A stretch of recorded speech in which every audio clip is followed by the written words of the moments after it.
من الشيطان الرجيم بسم الله الرحمن الرحيم أخياري والسلامتين السلام عليكم ورحمة الله وبركاته سلام كدب waxaan ka soo hadalnay promotionska company-ga iyo shuruucda la xiriira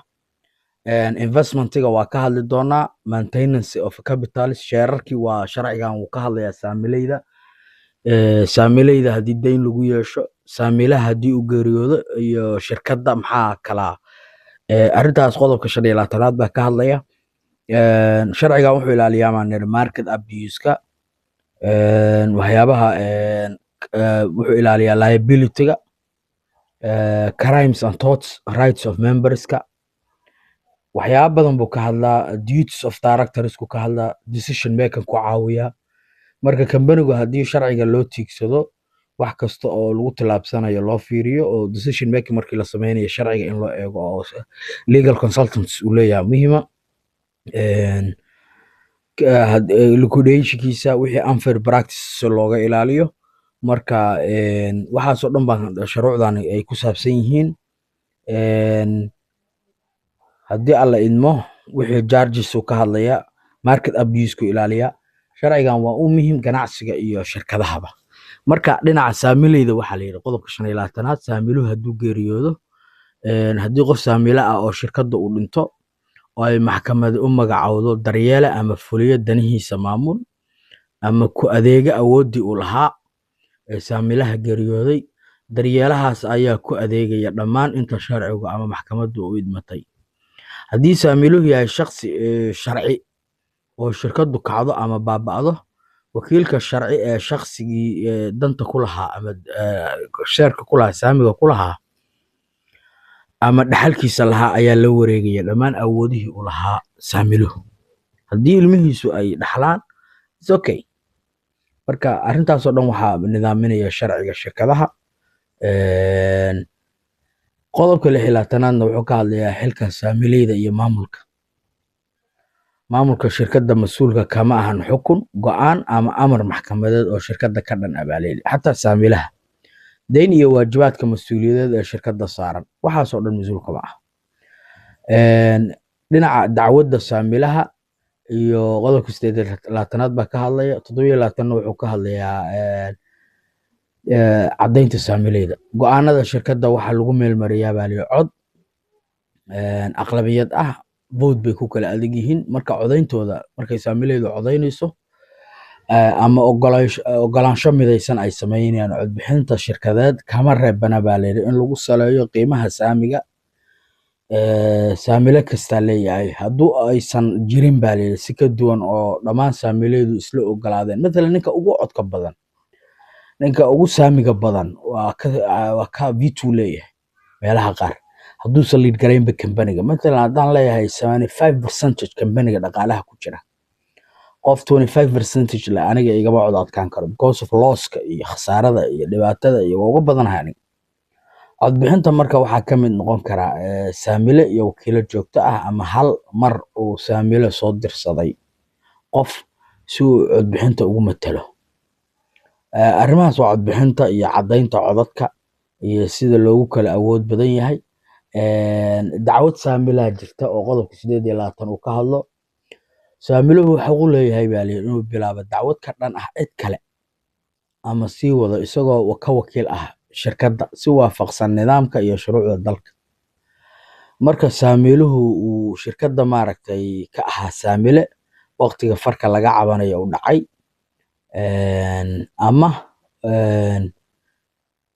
ama waxa la yiri waxa weeye arrintu dhacdo shirkadda waxa dhacday arrinta ee shirkadda halis ku ah haddii la sugo marka dhicitaanka xilliga 30 maalmooda oo arrintaas dacwad oogidda saamilaha asbaabta hakinta dacwadda waxaa la yiri qodobka 30aad baa ka hadlaya si loo ogolaado in la siiyo shirkadda waqti ku filan oo ay ku baarto caddaymaha dacwo ee laga soo gudbiyey ama ku xusan cabashada loona bilaabay si waafaqsan sharcigan maxkamaddu waa hakinaysaa dacwadda wakiilka looga yahay shirkadda ilaa inta ay ka baaraan degayso waxayna siinaysaa muddo maxkamaddu u aragto inay ku habboon tahay 90 days 15 days si diyaar garow fiican loo sameeyo loo baaro loogana jawaabo wixii dacwad ah. Ama hakinta dacwaddu waxay ku iman kartaa in iyadoo xubnihii muhiimka ah ay maqan yihiin, ama aan lahayn caddaymo badan oo lagu sii wadi karo. Diidmada marka dacwadda qodobka 31 baa ka hadlaya ee sharcigan.